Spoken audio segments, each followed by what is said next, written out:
ነው የተጀመረው? ማነው ጀማሪው? የሚል ጥያቄዎች ብዙ ይደረደራሉ። ለዚህ ሁሉ መልስ ያስፈልጋቸዋል። መቼ ነው የተጀመረው ለሚለው መልስ 362 ዓመት بعد الهجرة 362 ተመልከተው 362 ማለት أئمة الأربعة والكلم أبو حنيفة يلوم مالك يلوم شافعي يلوم أحمد يلوم بخاري يلوم مسلم يلوم أبو داود يلوم ترمذي يلوم نسائي يلوم لماجه يلوم آخر يموتوت نسائي ناتشو نسائي 303 ዓመት ላይ ናቸው ገና መውሊዱ 362 ላይ ነው ከ60 ዓመት በላይ እንግዲህ አቡ ሐኒፋ ማያውቁት ማሊክ ማያውቁት ሻፊዒ ማያውቁት አህመድ ማያውቁት መውሊድ የሚባለው ነገር ቡኻሪ ማያውቁት ሙስሊም ማያውቁት አቡ ዳውድም ትርሚዚም ነሳኢም ማጃህ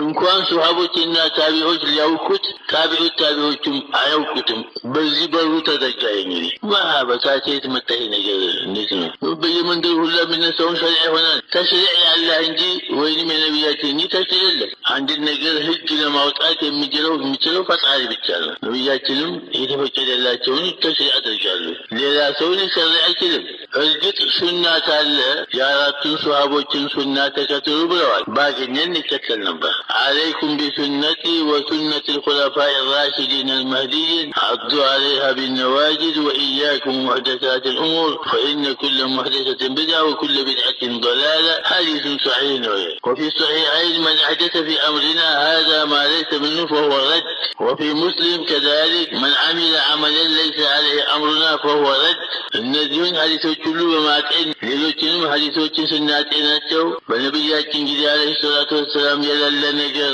በሱሐቦቻቸው የሌለ ነገር በታቢዖች የሌለ ነገር በታቢዕ የሌለ ነገር አዲስ ዲል ሊሆን ይችላል ወይ ጥያቄው እዚህ ላይ ነው